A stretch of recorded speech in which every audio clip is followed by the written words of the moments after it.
All right. So if you've been watching these videos so far, you'll know that I'm on a mission, an intense, amazing mission to complete 40 FRQs. Lord willing, I'm actually intending to do this within the time span of about maybe 10 days. So I'm essentially trying to do half of an AP exam every day for the next 10 days.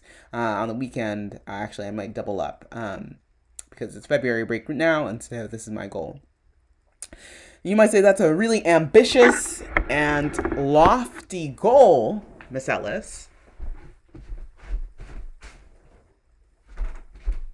However, I think it's really important that you guys get to see examples of how I go through and I solve these. So these, for the most part, are problems that I've never seen before. Maybe bits and pieces of it, but not like actually sat down and solved them. So you're going to see what my process is.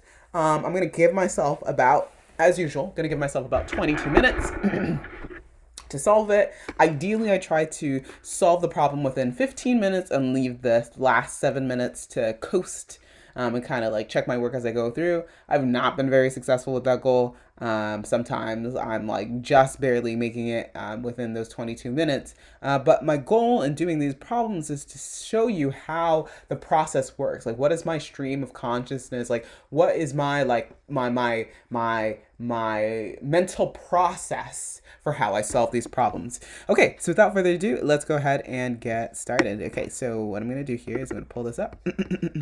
So, right, I'm going to go ahead and take a look at the FRQs from 2021. Okay, and I'm going to start at the 2-minute mark here so I can give myself a clear 22 minutes and starting and go. All right, it says... This question involves the WordMatch class, which stores a secret string that provides methods that compare other strings to the secret string. Okay, all right. You will write 2 methods in the WordMatch class. Okay, I've got to write 2 methods. All right, now it gives me the class. Whenever I look at the class, you know what? I don't even bother really looking at the comments unless I really need to. I mean, I'm not saying don't do that, but right now I'm just trying to get a quick skim through. I'm going to take note of any instance variables. Okay, secret. I'm going to take note of the constructor because I might need to use that. Okay, I'm going to take note of any methods. Okay, I have to be mindful that if they've given me something, I better use it in my somewhere in my solution. If I have gone through my solution and there's something that I haven't used, that might be a good indication that I haven't quite written my solution correctly, or maybe there's something I've missed out on. Okay, so I need to write the score guess method in part A, returns an int. I need to write the find better guess method, and that's going to be implemented in part B. All right, so it says, write the word match method score guess, okay, to determine the score to be returned. Score guess finds the number of times that guess occurs as a substring of secret, and then multiplies that number by the square of the length of the guess. That's a lot of words here, but I'm just trying to get a sense of what's happening here. Okay, occurrences of guess may overlap within secret. Okay, blah, blah, blah, blah, blah. Assume that the length of the guess is less than or equal to the length of secret, and that guess is not an empty string. Okay, the following examples show declarations of a word match object. The tables show the outcomes of some possible calls to the score guess method. Okay, so here we have Mississippi. This is the parameter for this is the argument for the constructor. So that means that Mississippi is representing the secret. Okay, so right, and so Mississippi is the secret, and the guess is I. And right, so it returns a score for the guess. Right, okay, I'm a little overwhelmed looking at this chart, honestly. I'm just trying to figure out what's happening here. So sometimes I have to just like pause and be like, you know what, let me just write. Let me just start writing, take it step by step, and then I have to continuously keep like going back and forth between the information that is here in the prompt and then like my actual code. So I know I won't have to do this on the AP exam. On the AP exam, they will give me the method header, but let me just go ahead and do this. Public int score guess, and then it takes in a string guess as a parameter. Right, So in the first paragraph, there was a lot of information. And sometimes if I try to digest all of it at once, like I get overwhelmed. You'll notice that with a lot of these videos, I kind of say, I like get partway through the instructions. I'm like, I can't. My short-term memory, too much information. Stop. So I'm going to go here and let me look. It says, okay, slow me down. Okay. To determine the score to be returned, aha, you know what? I remember that whenever I do these methods, the first thing I do, because I know this is going to be part of the solution, is I first look at the return type. It says int, so I'm going to go ahead and create an int and call it result, and I'm going to set it equal to a default number, or give that variable a default number, like 0. If it were a double, I might say 0.0. If it were a Boolean, I might say false. If it were a string, I might give it the empty string. And then I'm going to write return result. I know I'm going to need these 2 lines of code somewhere in my program. And maybe it doesn't make sense for the result to start off as 0 as I go through and look at the prompt. But usually, it seems like 9 times out of 10, giving it this basic number tends to work out pretty well. Okay. So, right. So it says to determine the score to be returned, score guess finds the number of times that guess. Oh, okay. Guess is my parameter. Okay. So I want to find out the number of times that guess occurs as a substring of secret. Okay. And then multiplies that number. Okay. So, right. All right, so the multiplication now is starting to overwhelm me. So I'm going to just first focus on that part. Finds the number of times that guess occurs as a substring of secret. So what I can do here is I can say, well, I know I'm going to have to use some sort of a loop because I have to repeatedly like keep looking and looking and looking and looking for this guess within the word. So what I'm going to do is I'm going to write my standard for loop. I'm going to say int I equals 0. Let's call it index. This is going to represent the position of the character within the string. What essentially I'm thinking about to solve this problem is that I'm just going to keep looking at, I'm going to start with the first letter.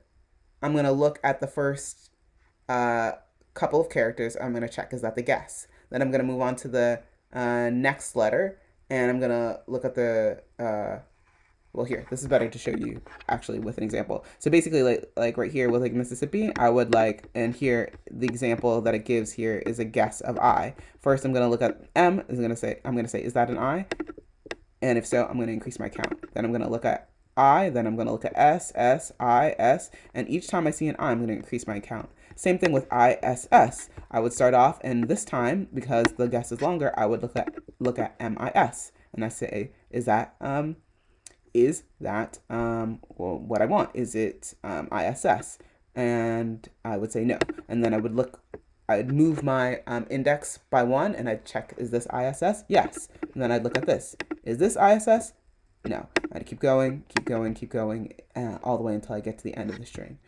So this looks like I'm going to have to be careful about my bounds here. This is a good check on bounds here. So what I'm going to do is I'm going to start at an index of 0, because that's going to be the beginning of the string. And I'm going to keep going as long as my index is less than, I'm going to say guess.length minus, guess,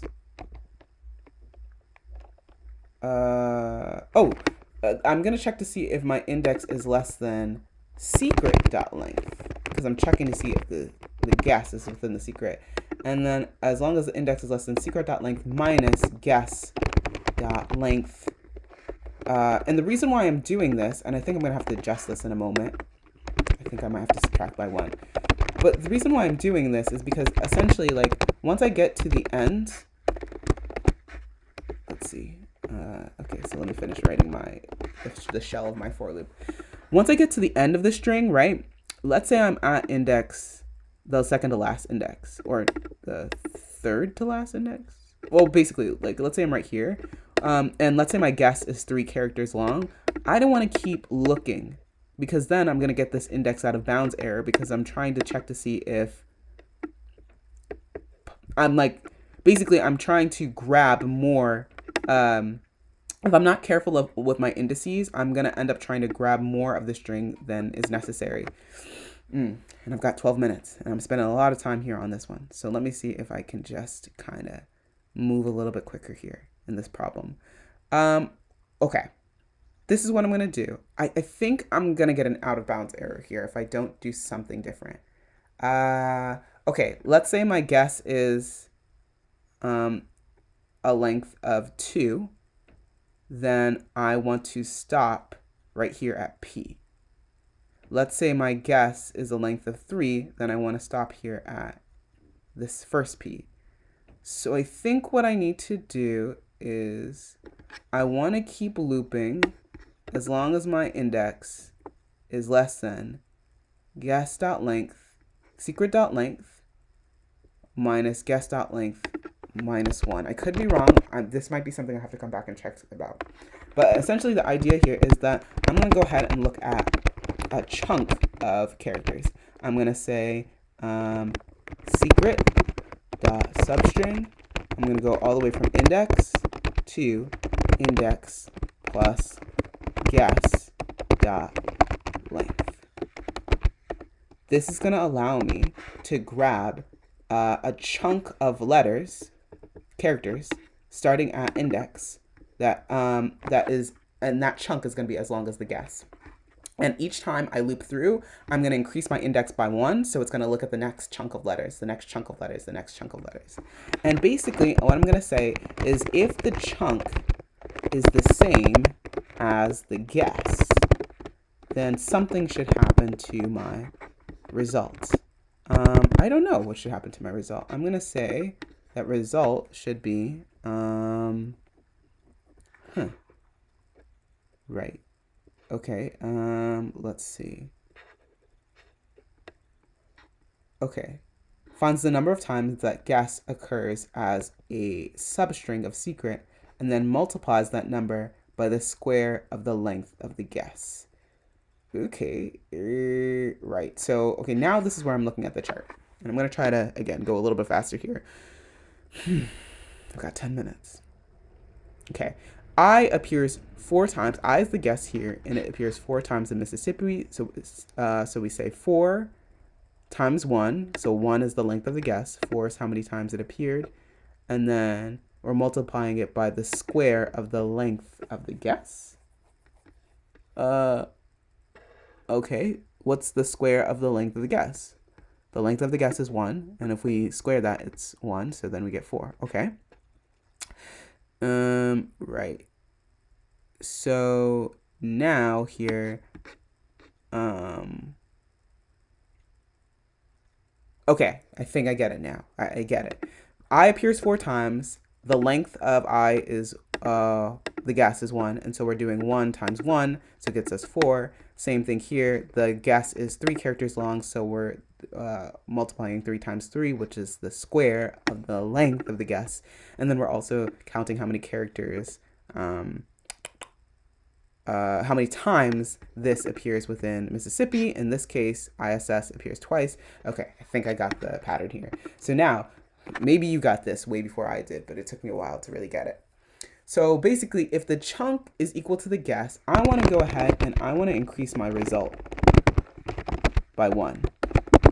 Now, I'm not going to do all of my multiplying until I get to the end here,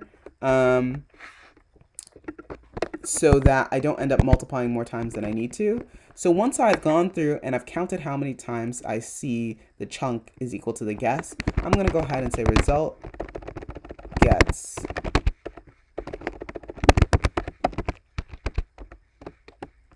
result. I know there's a shortcut here, but sometimes I get messed up with the shortcut, so I'm going to do the long way. Result times guess dot length times guess dot length. And this seems to me like I've got my basic idea. Whew, that took a while for me to figure out here. I didn't even look at the remaining examples that were provided, but that's okay. I'm just gonna keep going because I know that I have about let me see here. What time did I start? I started at 2 minutes in. Yeah, I've got 9 minutes left, so let me keep going. Okay, oops, wrong thing. Okay, so now I'm going to look at this next part here. And, right. Okay, one thing that I'll say one thing that I didn't take into consideration. I kind of thought about this mentally, but I didn't actually say it out loud. One thing that I didn't say is that it did say that occurrences of guests may overlap within secret. I think that I took care of that because in my solution, I always just look at the next chunk. I don't like take into consideration whether or not I've even seen, like if I've seen the guess already in the string. Like I just keep looking at the next section of letters here. Okay, good. Sorry, I'm trying to describe this without too much of an example, but I'll try to see if I can go back at the end to just do a better job of explaining as I go through. I'm just stuck by this time crunch here. Okay, find better guess. Whew, now I need to do this next one. All right, so write the method find better guess, which returns the better guess of its two string parameters, guess1 and guess2. Okay, all right, let me just go ahead and start by just doing my little trick here to go ahead and write public string. Okay, find better guess. This isn't my trick. The trick is the reminding myself of what data type I'm returning here at the end. Guess1, guess2. Right. Okay, so I see that the return value is a string, so I'm going to go ahead and create a variable. I'm going to call it string result gets empty string, and I'm going to say return result. Let me just go ahead and do that right now before I forget. So essentially, what is find better guess returning? Okay, so it's going to return, let me go back. Okay. If the score guess method returns different values for guess1 and guess2, then the guess with the higher score is returned. If the guess method returns the same values for guess1 and guess2, then the alphabetically greater guess is returned. Okay, and then it goes into some examples. So let me see if I can break that down. So there's two choices, right? There's two options. Guess1 and guess2, they, when I use them for score guess, they return the same number. Or they return different numbers. So let me go ahead and handle that first. So let's go ahead and write an if-else statement because I've got two possible choices. If, and you know what, I could write one really long Boolean expression, but I'm not going to do that. I'm going to go ahead and make my life a little bit easier, and I'm going to say int score guess1, and I'm going to say score guess, and guess1. And the reason why I can just say score guess and then the guess1 like this, let me not forget the one, is because this score guess method is in the same class as the find better guess method. If we look back, these two methods are in the same class, so I don't need to use an object. I don't need to explicitly write the name of the object in front of the name of the method. It's going to imply that the object that is calling this method is the same object that is calling this method here. Okay, so, all right, so I'm going to say int score guess1 and int score guess2.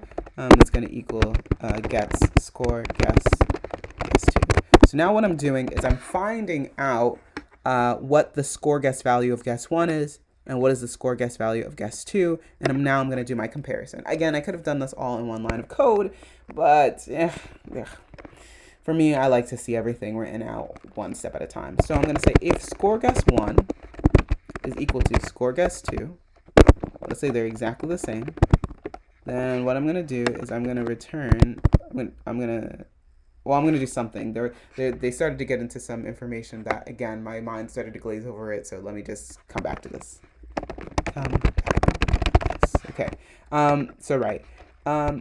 So if they're the same, then we're going to go ahead and we are going to do something different. But there was actually a couple of different options. It was like if score guess1 is greater than score guess2, then I'm going to return, if I remember correctly, this is me just going off of memory here because I only have a few minutes here. If score guess1 was greater than score guess2, I think I'm going to end up returning score guess. I think I'm going to end up returning not the score guess because the score guess is an int and I want to return a string. I'm going to return guess1. Woohoo! Okay. Otherwise, if they're not the same, I could write another elif statement here, but just to, I guess, make sure I cover all the bases, right?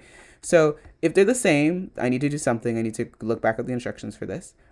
If score guess 1 is greater than score guess 2, then I'm going to return guess 1. I think that's what I need to return. I'll need to go back and check. And then otherwise, that means that if it's not that they're equal, and if it's not that score guess 1 is greater than score guess 2, that means that score guess 2 is greater than score guess 1, and so I'm going to return guess 2. Again, I'm returning guess 2 and guess 1 instead of SG1 and SG2 because this method is asking us to return a string. So I have to make sure that I return a string. Guess 1 is a string. Guess 2 is a string. SG1 is an int. SG2 is an int. So I can't return those two values here. Okay, so now I've handled like 2 out of the 3 cases. I still want to give myself some time to check my work. Okay, let's handle this one. Okay, let's see if I can go a little faster here. Okay, so, right. It says, if the score guess method returns different values for guess 1 and guess 2, then the guess with the higher score is returned. Okay, I did that. If the score guess method returns the same value for guess 1 and guess 2, then the alphabetically greater guess is returned. Okay. Right, so, okay, whenever I see something that's alphabetically greater, that is an indication to me that I need to use compare to. And basically what compare to does is it returns a number less than 0 if the string that's calling that method comes before the string, it comes before in the dictionary than the string that I'm comparing it to. Okay, don't have too much time, got 2 minutes. Let's see if I can just throw something together here. Okay, so now I'm gonna need to write another if statement. And I'm gonna say if guess 1 dot compare to guess 2, if it's less than 0, well here, let me say if it's greater than 0, just because I feel like the logic is easier to follow. If it's greater than 0, then I'm gonna go ahead and return guess 1.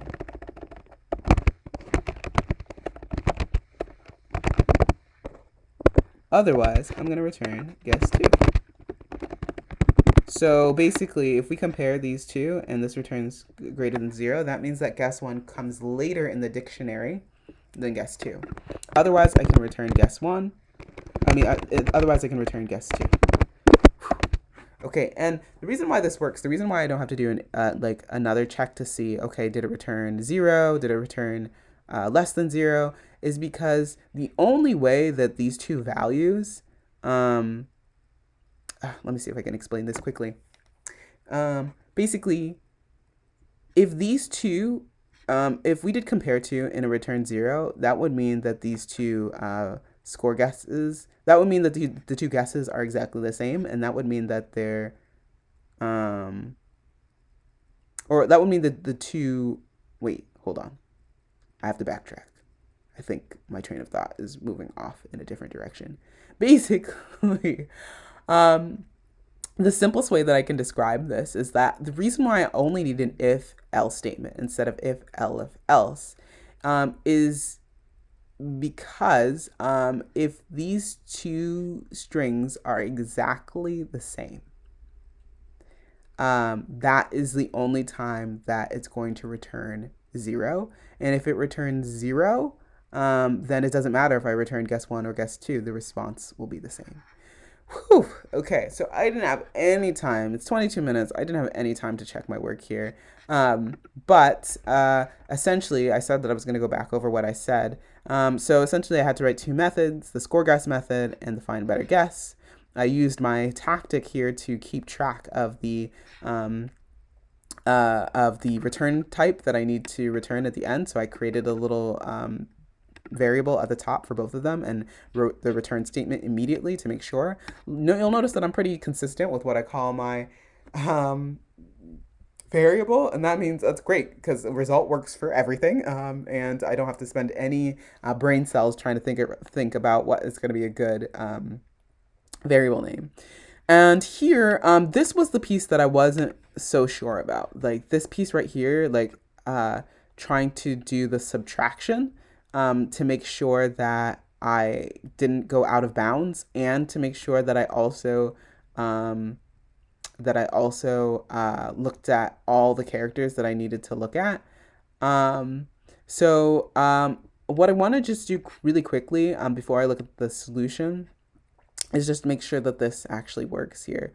Right, so just to break this down a little bit further, secret.length is how long the word is. The secret that we're trying to take this parameter guess. The guess could be I, it could be A, it could be AB, and we're trying to see how many times that occurs in the string secret. So we're looking through every single character in secret and trying to see, do we find guess? Do we find guess? That's why I have this string chunk right here, which is grabbing a segment of the secret string that is as long as the guess, so that it can check and see, okay, is that segment the same as the guess? Is that segment the same as the guess? Is that segment the same as the guess? And if so, then I'm going ahead and increasing my result, and then I'm multiplying by the number that I counted up times the length of the guess times the length of the guess, which is the square of the length of the guess that was written in the instructions. See how it says multiply by the square. Okay, we got to multiplies that number by the square of the length of the guess. Okay, so we find the length of the guess, multiply it by itself, and that's a square. Whew. Okay. And right, and so yeah, this was the piece that I was trying to check, and I couldn't quite do the math in my mind so quickly. This does come up a lot where you have to adjust the how many times your loop is going to loop. And honestly, this is a pretty important part, because if I mess this up, I'm probably going to lose a lot of points. I'm going to lose the point for the not having an array index out of bounds. I'm going to lose the point for having an algorithm that is correct. So that's why it is important to take some time and make sure that the header of your for loop is proper. So let me just make sure that this works, just so you get a correct working solution. Okay, so let's say my secret is, let's go back to the example of Mississippi, MISSISSIPPI. So this has a length of 11. And if all of my guesses were one character, then, if all my guesses were one character, then this would work really well. But sometimes my guesses are more than one character. They're like 2 characters long or 3 characters long. So I want to make sure that this works. Okay, so if my guess is ISS, then the last character, the last index of the index of the last chunk that I want to look at is, let me see, 0, 1, 2, 3, 4, 5, 6. Hopefully I'm counting right. 7, 8. 8 is the last index that I want my loop to go through. So if I say this, secret.length, which is 11, minus guess.length, which is 3. So if I've got to do the math. Okay, so secret.length, which is 11, minus the length of the guess, which is 3, minus 1. If I do that, what do I end up getting? I end up getting a value of, it's not looking so good. It's looking like 11 minus 4. I don't know why I'm struggling with the math right now. Which is equal to 7. Okay. So my algorithm is incorrect because it doesn't end up looking at all the characters in the string. I messed up. This is where I messed up. Because instead of saying -1, and I knew something wasn't right, what I should have said is +1. Because if I did +1, it would have been 11 minus 3 plus 1, which is equal to 8 plus 1, which is equal to 9. So that would have mean that as long as the index is less than 9, it would have kept looping. All right. That is good. So yeah, so I messed up. This should have been a +1. So I would lose a couple points. Probably again the point for making sure that I wouldn't lose the. I guess if it only matters that I have a loop that doesn't go out of bounds, then this would have been okay. And I still would have gotten the point, but I would miss the point on the algorithm because I wouldn't have actually checked all the chunks within the word. Okay, and that is it.